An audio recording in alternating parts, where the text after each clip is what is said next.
Om Swastiastu. Perkenalkan, nama saya Ibu Dudi Masarisada. Saya dari kelas Y semester 3 dengan NIM 2211031645. Kali ini saya akan menyampaikan ke-6 artikel yang sudah saya analisis. Artikel yang pertama yaitu pembelajaran IPS sebagai penguat nasionalisme dalam menghadapi tantangan di era globalisasi. Nasionalisme sebagai identitas bangsa Indonesia perlu dilestarikan sebagai salah satu kiat kita melanjutkan peradaban bangsa yang telah melewati berbagai fase dalam garis sejarah. Kemajuan peradaban dunia dengan semakin berkembangnya teknologi sedikit banyak memberikan ancaman serius terhadap semangat nasionalisme.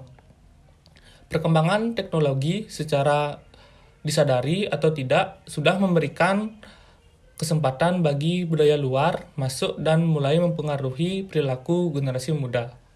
Ironisnya adalah tidak semua budaya luar sesuai dengan budaya bangsa Indonesia, sehingga ancaman terhadap nasionalisme luhur bangsa Indonesia mulai tampak sebagai sesuatu yang serius.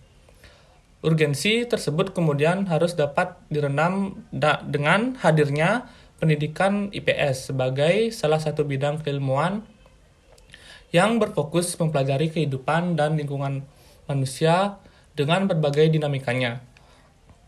Pendidikan IPS menjadi pokok substansi yang fundamental dalam membentuk karakter nasionalisme peserta didik.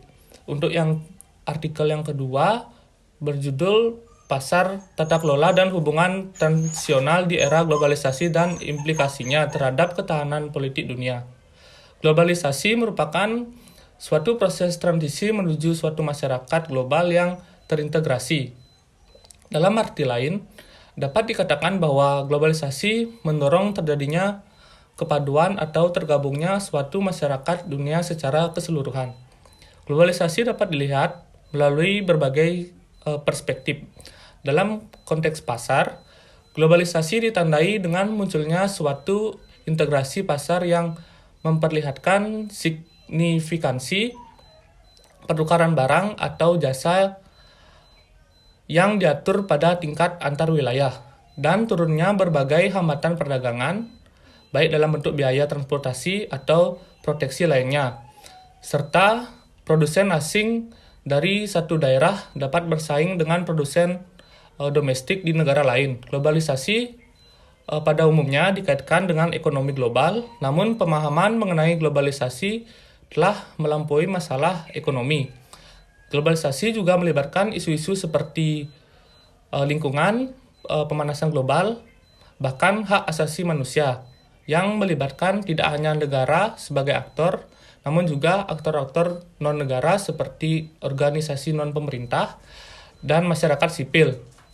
Interaksi yang melibatkan setidaknya satu aktor yang bukan merupakan agen non-negara, tidak beroperasi atas nama pemerintah atau organisasi antar pemerintah disebut sebagai hubungan transnasional. Untuk artikel yang ketiga yaitu seni budaya sebagai jembatan integrasi antar bangsa dan tantangannya dalam masyarakat global. Budaya merupakan komoditi pikiran yang sifatnya mencair. Hal ini berarti budaya tidak bisa diikat oleh kondisi geografis atau dibatasi oleh ruang waktu. Pada perkembangan masyarakat modern selanjutnya, kemudian menjadi komoditas pengembangan pariwisata di daerah. Tidak jarang kemudian jika terjadi sengketa akibat klaim kebudayaan. Beberapa sengketa diantaranya klaim batik oleh Cina, tarian reog Ponorogo, dan keris oleh Malaysia. Padahal dalam perkembangan sejarah kebudayaan bisa menjadi alat integrasi antar bangsa dan media persebaran ideologi. Misalnya, dalam perjumpaan kebudayaan Hindu, Buddha, dan Islam, seni menjadi alat persebaran yang mudah diterima dan melebur dalam masyarakat. Demikian pula dengan perkembangan kuliner di Nusantara. Dijumpai perpaduan budaya kuliner antara Melayu, Cina, dan Bugis. Makanan soto dan barongko, tulisan ini akan menelisik perkembangan kebudayaan di Nusantara. Melalui pendekatan studi literatur, dalam penelitian ini diperoleh bahwa keanekaragaman budaya merupakan sebuah peluang untuk menjalin sebuah diplomasi kebudayaan. Persamaan budaya yang ditemukan di berbagai negara seperti Malaysia, Cina, maupun Jepang dikarenakan interaksi antara manusia. Olehnya, seni budaya yang tercipta dari interaksi masyarakat tidak seharusnya bersifat monopolistik. Untuk artikel yang keempat, yaitu mengenai kajian keikutsertaan Indonesia dalam organisasi internasional untuk perdamaian dunia di abad 21. Berdasarkan hasil penelitian, yaitu Indonesia berperan aktif dan berkontribusi dalam organisasi internasional untuk mempromosikan perdamaian dan keamanan di tingkat global dan regional sejak dari dulu hingga sekarang. Secara konkret, dari keikutsertaan Indonesia dalam organisasi internasional untuk perdamaian dunia di abad 21 antaranya, yaitu keikutan Indonesia dalam misi pemeliharaan perdamaian PBB. Indonesia telah mengirimkan personel militer dan sipil untuk berpartisipasi dalam misi pemeliharaan perdamaian PBB di beberapa negara seperti Lebanon, Sudan, Republik Afrika Tengah, dan yang lain. Melalui partisipasi ini, Indonesia dapat memainkan peran aktif dalam membantu memperkuat perdamaian di tingkat global dan menunjukkan komitmen beserta kontribusi Indonesia untuk mempromosikan keamanan dan perdamaian di dunia. Untuk artikel yang kelima, yaitu pembangunan berkelanjutan untuk melindungi kepunahan keanekaragaman hayati pohon cendana atau biasa disebut Santalum album. Diperkirakan populasi pohon cendana di alam semakin berkurang karena beberapa faktor seperti kebakaran hutan, alih fungsi lahan hutan atau semak menjadi pemukiman, perladangan, perkebunan, pertanian, atau pertambangan. Pemerintah telah menetapkan pohon cendana sebagai salah satu jenis tumbuhan yang diprioritaskan untuk melindungi karena keberadaannya di alam cenderung terancam punah. Keberadaan pohon cendana di habitat aslinya mulai terancam karena beberapa faktor, antara lain yaitu fungsi menjadi lahan pertanian dan pertambangan, rusaknya habitat alami akibat bencana atau ulahnya manusia, serta eksploitasi yang berlebihan. Berdasarkan fakta tersebut, pohon cendana termasuk dalam tanaman yang dilindungi berdasarkan IUCN, CMC, dan Peraturan Pemerintah Nomor 7 Tahun 1999 tentang pengawetan tumbuhan dan satwa.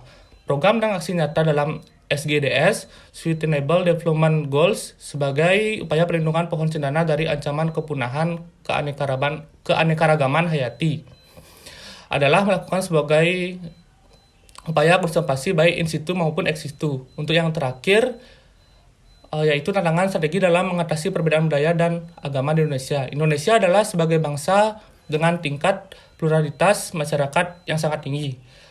Pluralitas tersebut dapat dilihat dari kehidupan masyarakat yang sangat beragam baik etnis, suku, budaya maupun agama.